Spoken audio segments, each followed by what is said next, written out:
লাইসেন্সৰ ব্যৱস্থা কৰক তেতিয়া মানুহ পাৰ্লাৰলৈ যাবলৈ ভয় নকৰে আমাৰ যিবিলাক সৎ পথেৰে পাৰ্লাৰৰ যোগেদি উপাৰ্জন কৰিব বিচাৰে সেই মানুহবিলাকো আজি বাধাগ্ৰস্ত যে স্পা আৰু পাৰ্লাৰ এই দুটা ডিফাৰেণ্ট ট্ৰেড কৰা ডিফাৰেণ্ট ট্ৰেড কৰিলে পাৰ্লাৰ স্পাৰ পৰা এফেক্টেড নহয় আৰু এটা টিম কৰক কোনো মিডিয়া বা কেমেৰা লৈ নহয় কোনো আপোনাৰ এইটো এটা মুভিৰ নায়ক মুভিৰ কোনো চিন নহয় বক্ৰ পথেৰে এনেধৰণৰ ঘটনাৰে পাৰ্লাৰৰ নাম লৈ পিছফালৈ অন্য ব্যৱসায় কৰি থকাৰ ব্যৱস্থা আছে তেনে ক'ৰবাত ৰেড কৰিছে কিন্তু তাত একোৱেই পোৱা নাই তাতো সেই চেনেলটোক নিউজত একদম সাংঘাতিক সেই পাৰ্লাৰখনৰ ফটো আৰু যদি আমি নকৰোঁ ক'ৰবাত হয়তো নাৰীৰ সন্মান লাঘৱ হ'ব নহ'লে আমাৰ অৰ্থনীতি প্ৰভাৱ যদি মই কেনেবাকৈ দায়িত্বত থাকিলোঁ তেতিয়াহ'লে মই মালিকলৈ এখন নটিচ দিলোঁহেঁতেন সেই পাৰ্টিকুলাৰ জেগাটোত বা সেই বিল্ডিংটোত ভৱিষ্যতে এটলিষ্ট ফৰ নেক্সট 5 years কোনো ধৰণৰ বা 3 years কোনো ধৰণৰ বিউটি চেলুন ইউনিক চেলুন হ'ব নোৱাৰে বুলি এখন নটিফিকেশ্যন দি দিয়ক শেহতীয়াকৈ গুৱাহাটী মহানগৰত অবাধে চলিছে ডে ব্যৱসায় যুৱতীসকলক গ্ৰেপ্তাৰ কৰিছে আৰক্ষীয়ে বিভিন্ন ইউনিচেক্স যি স্পাসমূহ আছে তাৰ পৰা যুৱতীসকলক ডে ব্যৱসায়ৰ লগত জড়িত তথ্য পাইছে আৰু তাৰ পিছতে গ্ৰেপ্তাৰ কৰিছে আৰু বিভিন্ন এনেধৰণৰ ইউনিচেক্স পাৰ্লাৰে হওক বা বিউটি পাৰ্লাৰসমূহত বিভিন্ন ধৰণৰ অভিযোগ আছে আৰু সেই অভিযোগৰ ভিত্তিতে আৰক্ষীয়ে অভিযান চলাই আছে গুৱাহাটী মহানগৰ ইতিমধ্যে জয়নগৰ গেষ্ট হাউচতো এনেধৰণৰ অনৈতিক কাৰ্যকলাপ অৰ্থাৎ ডে ব্যৱসায়ৰ লগত জড়িত যুৱতীসহ স্বত্বাধিকাৰী গ্ৰেপ্তাৰ কৰিছে আৰু বিভিন্ন সময়ত এতিয়া যিসমূহ সৎ পথেৰে সত্য পথত থাকি তেওঁলোকে সৎ উপাৰ্জন কষ্টৰে তেওঁলোকে প্ৰশিক্ষণ লৈ তেওঁলোকে যিখিনি চৰকাৰী প্ৰশাসনৰ যিবোৰ নিয়ম নীতি মানি কৰিব লাগে সেইসমূহ যিসকলে নিয়ম নীতি পালন কৰি নীতি নিৰ্দেশনা পালন কৰি তেওঁলোকে সৎ পথেৰে এতিয়াও কাম কৰি আছে তেওঁলোকক আচলতে একাংশই বদনামি কৰি এনেধৰণে ব্যৱসায় চলি আহিছে যিটো সহজলভ্য ধন ঘটাৰ যিটো প্ৰক্ৰিয়া এই প্ৰক্ৰিয়াৰ ক্ষেত্ৰত কিন্তু এতিয়া বিভিন্ন ধৰণৰ প্ৰশ্ন উত্থাপন হৈছে আৰু গুৱাহাটী মহানগৰীতে নহয় ৰাজ্যৰ বিভিন্ন প্ৰান্তত থকা আচলতে এনেধৰণৰ যিবোৰ ইউনিচেক্স পাৰ্লাৰে হওক স্পা হওক বা বিউটি পাৰ্লাৰ হওক এইবোৰ ক্ষেত্ৰত বিভিন্ন প্ৰশ্ন উত্থাপন হৈছে হোটেলক লৈ প্ৰশ্ন উত্থাপন হৈছে হোটেলত আচলতে অবাধে এনেধৰণৰ ব্যৱসায় ডে ব্যৱসায় চলাৰ ইতিমধ্যে অভিযোগ আহি পৰিছে আৰু এই গোটেই ঘটনাখিনি সন্দৰ্ভত আমি কিছু কথা পাতিম আমাৰ লগত ইউনিচেক্স যি কেইবাখনো ইউনিচেক্স পাৰ্লাৰৰ ইতিমধ্যে স্বত্বাধিকাৰী আছে তেওঁৰ সৈতে মই কিছু কথা পাতিম মই অকণমান আপোনাক আজি ডা নিউজ প্লাছৰ এই বিশেষ অনুষ্ঠানলৈ মই স্বাগতম জনাইছোঁ যিটো গুৱাহাটী মহানগৰত এই যিটো অবাধ ডে ব্যৱসায় ইতিমধ্যে সহজলভ্য ধন ঘটাৰ যিটো প্ৰক্ৰিয়া আৰু একাংশ যুৱতী ইতিমধ্যে যিধৰণে নামি পৰিছে বিভিন্ন প্ৰান্তৰ পৰা আহিছে তেওঁলোকে গুৱাহাটী মহানগৰীত তেওঁলোকে ডে ব্যৱসায় চলাইছে আৰু আৰক্ষীয়ে ইতিমধ্যে গ্ৰেপ্তাৰ কৰিছে বহুকেইজনক স্বত্বাধিকাৰী গ্ৰেপ্তাৰ কৰিছে আৰু আপুনিও কেইবাখনো যিহেতু আপোনাৰ ইউনিচেক্স স্পা আছে তো তেনেস্থলত আপুনি এই বিষয়টো কেনেধৰণে চাব আজিৰ দিনটোত হয় প্ৰথম কথাটো হ'ল যে অসমৰ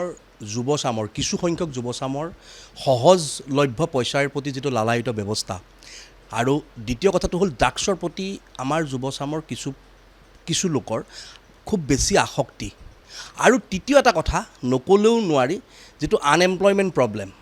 সেইটো ক'ৰবাত নহয় ক'ৰবাত জগৰীয়া কিন্তু এই বিষয়বিলাকত তো এই বিষয়বিলাকৰ কাৰণে এনেধৰণৰ যিবিলাক সমাজৰ বিপথে যাব পৰা ব্যৱস্থাৰে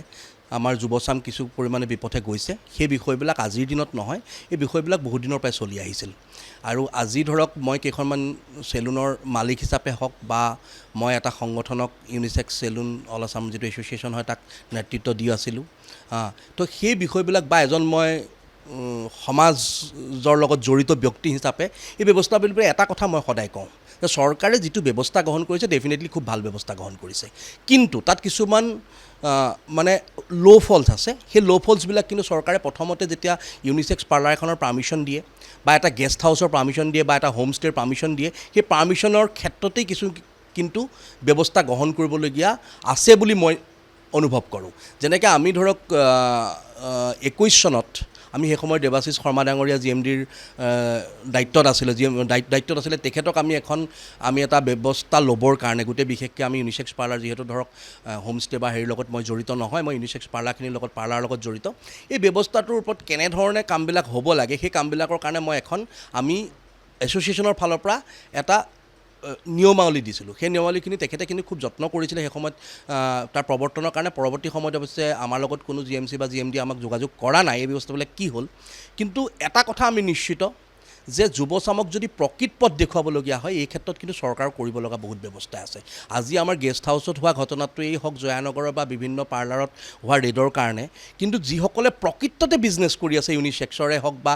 নৰ্মেল পাৰ্লাৰে হওক, যিসকলে প্ৰশিক্ষণ লৈ আপুনি কোৱাৰ দৰে খুব ভালকৈ ব্যৱসায় কৰি আছে সজ পথেৰে, তেওঁলোক এফেক্টেড হৈছে। আজিৰ দিনত কোনোবাই যদি পাৰ্লাৰ এখনত যাব খোজে এজন মতা মানুহ, তেওঁ 7 বাৰ চিন্তা কৰিব যে পাৰ্লাৰখনত কেনেবাকৈ ৰেট পৰিব নেকি। এইখনতে আৰু এটা মই মাজতে সোমাম, যিহেতু বহু অভিভাৱক ইতিমধ্যে চিন্তিত, এতিয়া এইটো এটা সৎ পথৰ উপাৰ্জনৰ এটা পথ বুলি ক'ব পাৰি। নিবনুৱা সমস্যাৰ সমাধানৰ ক্ষেত্ৰতে হওক বা এনেধৰণৰ সৎ পথেৰেও এইটো উপাৰ্জনৰ পথ হয়। কিন্তু এতিয়া অভিভাৱক চিন্তিত হৈ পৰিছে যে এই একাংশ যি যুৱক যুৱতী যিসকলে কিন্তু কেৱল এইটো সহজলভ্য ধন ঘটাৰ উপায় হিচাপে লৈছে, তাৰ প্ৰতি এতিয়া মানে এনেকুৱা ধৰণৰ হৈছে, এতিয়া বিউটি পাৰ্লাৰ য'ত প্ৰশিক্ষণ লয় সেই প্ৰশিক্ষণ কেন্দ্ৰলৈ যাওঁতে এতিয়া মাক বাপেক দেউতাক মানে এতিয়া চিন্তিত হৈ পৰিছে যে মোৰ ছোৱালী যদি এইটো কাম কৰিবলৈ গৈছে তেতিয়াহ'লে এতিয়া বাতৰিসমূহত যি ধৰণে ওলাই পৰিছে বা যিটো হৈ আছে অসমত, বিশেষকৈ গুৱাহাটী মহানগৰৰ যিটো পৰিৱেশ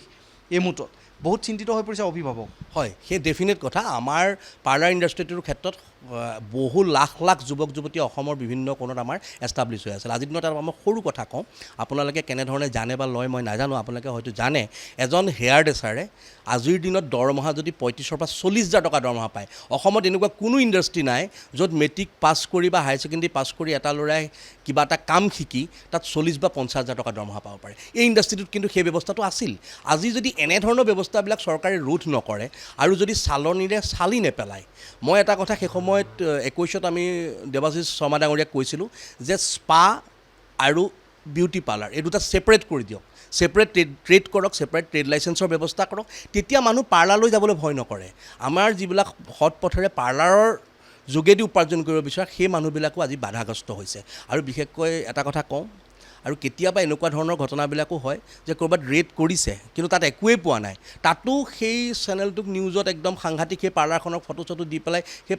পাৰ্লাৰখনো কেতিয়াবা ক্ষতিগ্ৰস্ত তেনেকুৱা নোহোৱা ঘটনা নহয়, ক'ৰবাত 2-এটা ঘটনা ঘটিছে। অৱশ্যে তাৰ কাৰণে আমাৰ যিসকলে বক্ৰ পথেৰে এনেধৰণৰ ঘটনাৰে পাৰ্লাৰৰ নাম লৈ পিছফালৈ অন্য ব্যৱসায় কৰি থকাৰ ব্যৱস্থা আছে, তেনেধৰণৰ ব্যৱস্থাবিলাক অতি সোনকালে বন্ধ হ'ব লাগে। চৰকাৰ বা GMCয়ে ব্যৱস্থা গ্ৰহণ কৰিব লাগে আৰু পাৰ্মিশ্যন দিয়াৰ ক্ষেত্ৰতো কিছু কিন্তু ব্যৱস্থা গ্ৰহণ কৰিব লাগে। GMCয়ে এটা এই গুৰুত্ব দিব লাগে যে এই বিষয়টো, কিয়নো যে আমি কৈছোঁৱে যে যিটো সময়ত দেৱাশিষ শৰ্মা ইয়াত গুৱাহাটী পৌৰ নিগমৰ আয়ুক্ত আছিল, সেই সময়ত আপোনালোকে এক প্ৰকাৰে তেওঁৰ লগত আলোচনা হৈছিল, বহুতবাৰ আলোচনা কৰিছিল। তেওঁ এটা কঠোৰ নিৰ্দেশনা আনিছিল যে যিসমূহ ইউনিচেক্সেই হওক বা স্পাই হওক বা বিউটি পাৰ্লাৰে হওক, ইটো কোঠালিৰ পৰা সিটো কোঠালি দেখি থাকিব লাগিব, তাতে কোনো মানে ৱাল থাকিব নালাগিব, বন্ধ হ'ব নালাগিব, দৰ্জা বন্ধ কৰি কোনো কোঠালি তেনেকুৱা ধৰণৰ কোনো মাছাজেই হওক বা অন্য প্ৰক্ৰিয়াৰে যিবোৰ কাম কৰিব লাগে সেইসমূহ কোনো কাম কৰিব নোৱাৰিব। কিন্তু এই যিটো সময়ত দেখা গৈছে যে বিভিন্ন কোঠালীয়ে তেওঁলোকে ছেপাৰেট কোঠালি বনাই লৈছে, ছেপাৰেট কোঠালি বনাই লৈ তেওঁলোকে যি ধৰণৰ মাছাজেই হওক বা অন্য প্ৰক্ৰিয়াৰে তেওঁলোকে যি ধৰণৰ এটা সহজলভ্য ধন ঘটাৰ এতিয়া প্ৰক্ৰিয়া হৈছে, এইখিনিত অভিযান চলাবৰ কাৰণে এটা বিশেষ টীম থাকিব লাগিছিলে। তেওঁলোকে প্ৰতিখন যিখিনি তেওঁলোকে ওচৰত ট্ৰেড লাইচেঞ্চ দিছে, তেওঁলোকে যিসমূহ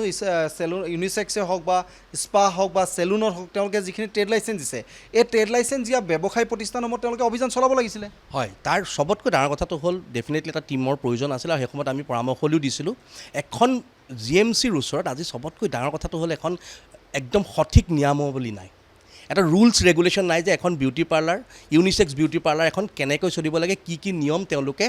মানি চলিব লাগে। সেই নিয়মাৱলীখন তেনেকুৱা এখন নিয়মাৱলী আমি দিওঁতে তেওঁ কিন্তু সেই নিয়মাৱলীখনৰ ওপৰত আমাক পজিটিভ যোগাত্মক এটা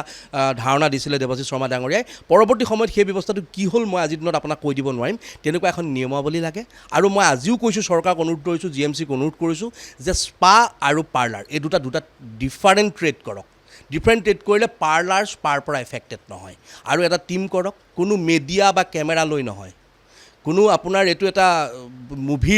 নায়ক মুভিৰ কোনো চিন নহয়, এইটো লাখ লাখ যুৱক যুৱতী ইয়াৰ লগত জড়িত হৈ আছে। আজি প্ৰকৃততে বিউটি পাৰ্লাৰ কৰি ভাত খাম বুলি, পৰিয়াল চলাম বুলি ভবা মানুহখিনিৰ কাৰণে কিন্তু আজিৰ দিনত সমস্যাৰ সৃষ্টি হৈছে। আৰু তেনেকৈ গেষ্ট হাউচো বহুত ভাল গেষ্ট হাউচ আছে য'ত প্ৰকৃততে মানুহক এটা আপোনভাৱে ৰখাৰ ব্যৱস্থা কৰিছে, সেইবিলাক এফেক্টেড হৈছে। সেইকাৰণে আমাৰ একেলগে আমি সমাজখন সংশোধন হ'ব লাগিব, যুৱক যুৱতীক বিপথগামী হোৱাৰ পৰা আমি উদ্ধাৰ কৰিব লাগিব। লগতে কিন্তু আজি অৰ্থনৈতিক সমস্যাত আছে, তেনেকুৱা সময়ত যুৱক যুৱতীবিলাকক কিন্তু এমুঠি ভাতৰ যোগাৰ দিয়াৰ আৰু ব্যৱস্থা হ'ব যে গোটেইবিলাক দিশ চালি জাৰি চাই এখন নিয়মাৱলী প্ৰস্তুত GMCয়ে তাৰ কাৰণে যদি পাৰ্লাৰ এছ'চিয়েশ্যনে সহায় কৰিব লাগে ব্যক্তিগতভাৱে মই সহায় কৰিব লাগে ডেফিনেটলি কৰিম তেনেকৈ গেষ্ট হাউচৰ ক্ষেত্ৰতো এই ব্যৱস্থাবিলাক গ্ৰহণ কৰক আৰু এটা টীম ৰাখক কোনো পিছফালে কেমেৰা লৈ নহয় তেওঁলোকে আহক নিয়ম ধৰক এমাহৰ মূৰত এদিন বা দুমাহৰ মূৰত এদিন তেওঁলোকে আহক যে প্ৰকৃততে পাৰ্লাৰবিলাক ঠিকে ঠাকে চলি আছে নাই এই ধৰণৰ ব্যৱস্থা গ্ৰহণ কৰিলে ডেফিনেটলি কিন্তু এই ইণ্ডাষ্ট্ৰিটোৰ বহুত আশা আছে গ্ৰ' হ'ব পৰা এটা ইণ্ডাষ্ট্ৰিটোক কিন্তু আমি সকলোৱে মিলি আমি গ্ৰ' কৰি লৈ যাব লাগিব যিসমূহ এতিয়া আৰক্ষীয়ে অভিযান চলাই যিসমূহ স্থানত ইতিমধ্যে অনৈতিক কাৰ্যকলাপ চলি থকা তথ্য লাভ কৰিছে আৰু এই যিসমূহ ইউনিচেক্স স্পা হওক এই ক্ষেত্ৰত এই যিসমূহ ব্যৱসায় প্ৰতিষ্ঠান অনৈতিক কাৰ্যকলাপ চলি থকা সময়ত ধৰিছে তথ্য পাইছে তাৰপাছত ধৰি যিসমূহ এই ব্যৱসায় প্ৰতিষ্ঠানসমূহৰ ক্ষেত্ৰত চিল কৰে তেওঁলোকে দোকানখন বন্ধ কৰি দিয়ে কিন্তু তাৰপাছত দেখা যায় তেওঁলোকে পুনৰ ট্ৰেড লাইচেঞ্চ এপ্লাই কৰে আৰু সেই তাত অনাৰজন বেলেগ থাকে কিন্তু মানুহ একেখিনি এই এনেকুৱা এটা প্ৰক্ৰিয়া তাত এটা বৰ সহজ ব্যৱস্থা যদি মই কেনেবাকৈ দায়িত্বত থাকিলোঁ তেতিয়াহ'লে মই মালিকলৈ এখন ন'টিচ দিলোঁহেঁতেন সেই পাৰ্টিকুলাৰ জেগাটোত বা সেই বিল্ডিংটোত ভৱিষ্যতে এটলিষ্ট ফৰ নেক্সট 5 years কোনো ধৰণৰ বা 3 years কোনো ধৰণৰ বিউটি চেলুন ইউনিক চেলুন হ'ব নোৱাৰে বুলি এখন নটিফিকেশ্যন দি দিয়ক তেওঁ ভাড়াটো বেলেগক দিয়ক ডেফিনেটলি সেই ব্যৱস্থাটো নহয় ন এইটো একেবাৰে সাধাৰণ ঘটনা এইটো আপুনি যদি চিন্তা কৰি চাওকচোন আপুনি সেই জেগাটোত পাৰ্লাৰ এখন খুলিছিলে কোনোবাই ৰেড হ'ল চিল হ'ল তাৰপিছত কিন্তু ডেফিনেটলি সেই ব্যৱস্থাটো কিন্তু হেৰি কৰিব পাৰে যদি মালিকজনলৈ এখন ন'টিচ দিয়ে যে এই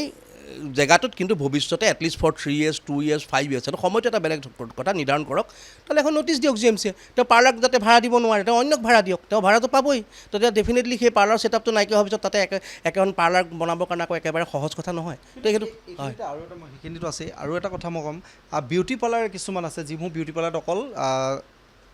ছোৱালীসকল বা যুৱতীসকলৰ মাছাজেই হওক বা তেওঁলোকে যিখিনি তেওঁলোকৰ হেয়াৰ কাটিঙে হওক বা এনেধৰণৰ যিখিনি ছোৱালী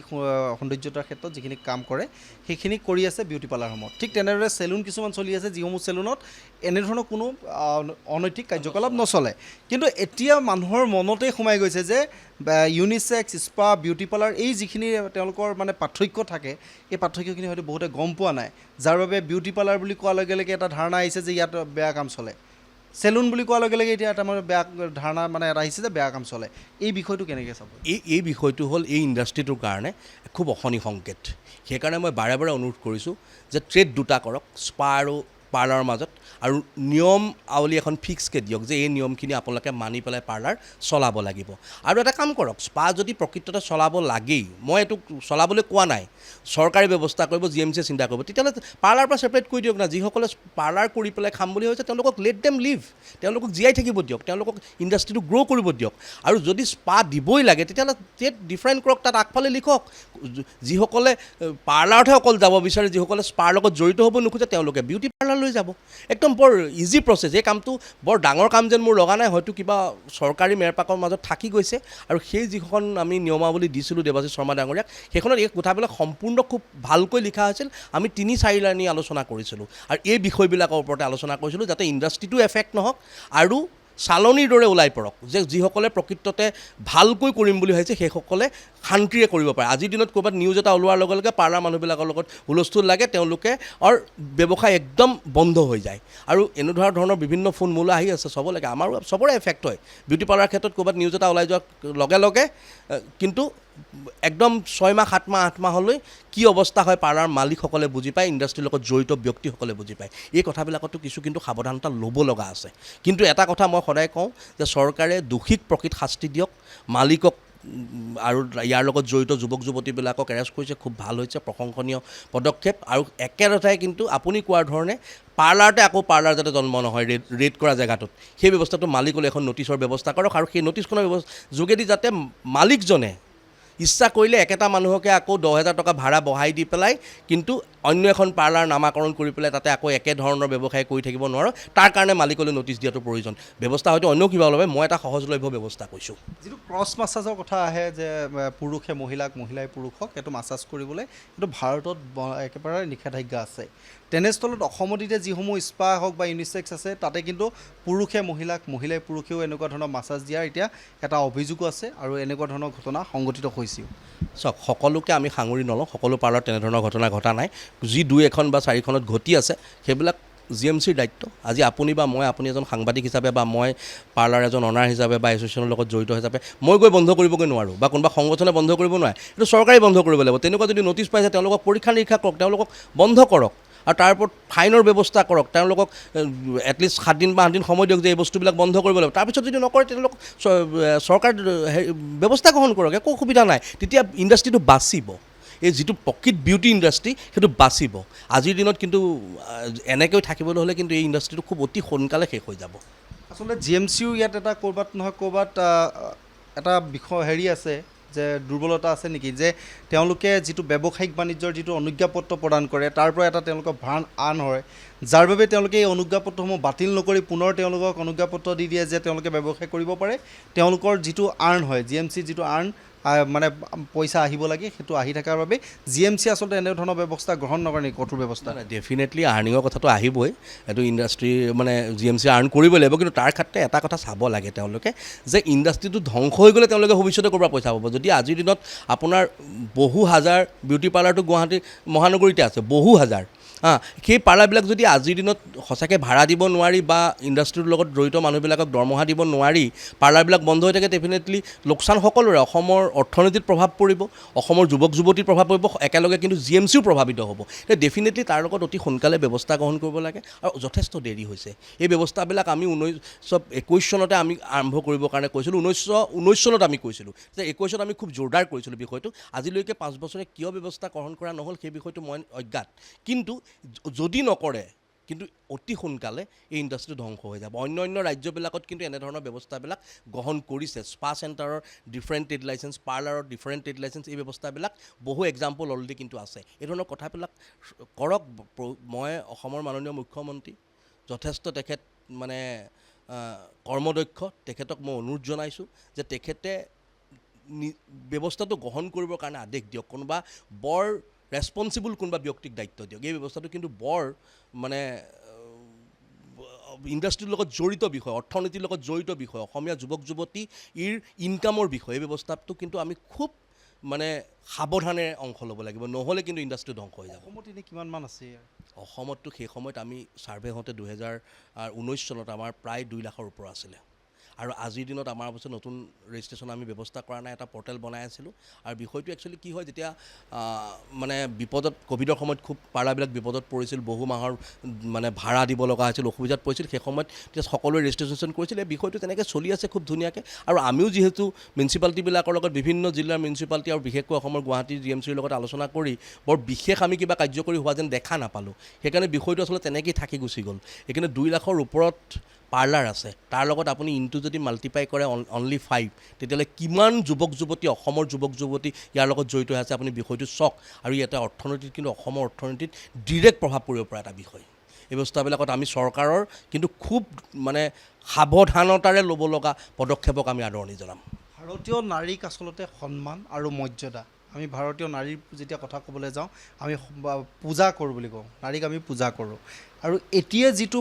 অসমত যিটো এতিয়া মতে আমি কৈছোঁ গুৱাহাটী মহানগৰত যিটো ব্যৱসায়, অবৈধ ব্যৱসায় সহজলভ্য ধন ঘটাৰ বাবে যিটো ঘটিছে বা চলিছে, ই কিন্তু অসমৰ বিশেষকৈ যিসকল মহিলা, যিসকলে কষ্ট কৰি খাই আছে, যিসকলে পুৱাৰ পৰা গধূলিলৈকে তেওঁলোকে কষ্ট কৰিছে, ৰাজপথত কোনোবাই হয়তো পদপথত দোকান দিছে, কোনোবাই হয়তো কাৰোবাৰ ঘৰত হাজিৰা কৰিছে, অথচ সেই মহিলাখিনি, যিখিনি মহিলাই দিনৰ দিনটো তেওঁলোকে কষ্ট কৰিছে, খেতিপথাৰত কাম কৰি খাইছে, উপাৰ্জন কৰিছে, কোনো প্ৰকাৰে তেওঁলোকে কষ্ট কৰি উপাৰ্জন কৰি খাই আছে, এই মহিলাসকলৰ সন্মানত এতিয়া আঘাত দিছে। কিন্তু ডেফিনেট কথা, আমি ভাৰতীয় সকলে সাংস্কৃতিকভাৱে আমি নাৰীক পূজা কৰোঁ, আমি দেৱী মানো। এতিয়া আপুনি এটা অন্য বিষয় আপুনি চাগে লক্ষ্য কৰিছে, আজি অলপ দিনৰ পৰা, বিশেষকৈ ক'ভিডৰ সময়ৰ পৰা অসমৰ যুৱক যুৱতী, শিক্ষিত যুৱক যুৱতী কিন্তু কৃষি কৰ্মত নিজকে নিয়োজিত কৰা আপুনি দেখিবলৈ পাব। তেনেধৰণে আধুনিক যিটো জীৱন ধাৰণৰ পদ্ধতি, ইয়াৰ ক্ষেত্ৰত কিন্তু বিউটিফিকেশ্যনৰ সঁচাকৈ বৰ প্ৰয়োজন আছে। আৰু বিউটিফিকেশ্যনৰ ক্ষেত্ৰ বুলি ক'লেই আচলতে নাৰীৰ আমাৰ তাত এই গোটেই ইণ্ডাষ্ট্ৰিটোত সকলোতকৈ মানে অধিকাংশ অংশগ্ৰহণৰ প্ৰয়োজন আছে। এই ক্ষেত্ৰত আমি নাৰীৰ সন্মান বজাই আমাৰ ইণ্ডাষ্ট্ৰিটো বচাই আমি যুৱক যুৱতীসকলক সংস্থাপনৰ ব্যৱস্থা কৰিব লাগিব। তাৰ কাৰণে আমি সমাজ, চৰকাৰ GMC আৰু বিশেষকৈ সাংবাদিকসকল আমি সকলোৱে একেলগে কাম কৰিব লাগিব আৰু যদি আমি নকৰোঁ ক'ৰবাত হয়তো নাৰীৰ সন্মান লাঘৱ হ'ব নহ'লে আমাৰ অৰ্থনীতি প্ৰভাৱ পৰিব সেইকাৰণে এই গোটেই বিষয়বিলাক এইটো বৰ স্পৰ্শকাতৰ বিষয়টো আমি দেখাত যেনেকৈ বৰ সহজ যেন লাগিছে আমি কোনোবাই ফেচবুকত কাৰোবাৰ ফটো দি দিছে আপুনি দেখা পাইছোঁ আমি বিশেষ নাৰীৰ ফটো দি দিছে কোনোবাই ফেচবুকত এই বিষয়বিলাককো ন'টিছ কৰিবলগীয়া বিষয় সেই মহিলাগৰাকী কেনেকৈ জড়িত আছিল কি কাৰণে এৰেষ্ট হৈছিল সেই বিষয়টোৰ গভীৰতালৈ নগৈ পেলাই তেওঁলোকৰ ফটো দি দিছে যিটো আইনমতে দণ্ডনীয় এই কথাবিলাকৰ ক্ষেত্ৰতো আমি ন'টিছ কৰিব লাগিব আমি সকলো সমাজৰ বিশেষ ব্যক্তিসকল চৰকাৰ আমাৰ সাংবাদিক মাধ্যম আৰু বিশেষকৈ আমাৰ তাত কৰ্মৰত যিসকল মানুহ যিসকলে সঠিকভাৱে উপাৰ্জন কৰিব বিচাৰে কোনো দ্বিতীয় ধৰণৰ ৰাস্তা বক্ৰ পথৰ কোনো ব্যৱহাৰ কৰিব নোখোজে তেওঁলোক খুব সজাগ হ'ব লাগিব তেওঁলোকৰ সজাগতাই আমাৰ সমাজৰ প্ৰতিজন মানুহৰ সজাগতাই ইণ্ডাষ্ট্ৰিটো বচাব আৰু নাৰীৰ প্ৰতি থকা ভাৰতীয়ৰ যিটো সংস্কৃতিৰ সন্মান সেই সন্মানক বজাই ৰাখিব বুলি মই আশা কৰোঁ ছ'চিয়েল মিডিয়াত সামাজিক মাধ্যমত এটা চৰ্চা হৈ আছে যে যিসকল তেওঁলোকে যুৱতীয়ে ধন ঘটাৰ বাবে এই ব্যৱসায়ত নামিছিল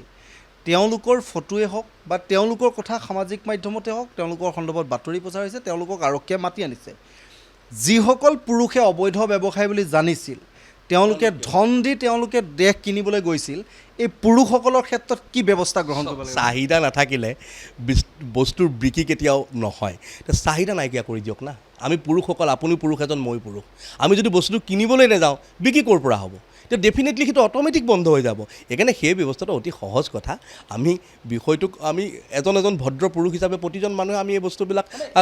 আঁতৰাই পুৰুষসকলক মাতি আনিবলৈ হয় তেতিয়াহ'লে বহুতৰে মুখা খোল খাব নেকি তেতিয়াহ'লে কোন কেনেকৈ আছে এতিয়া আপোনাৰ সংবাদ মাধ্যমৰ ব্যক্তি হিচাপে আপুনি হয়তো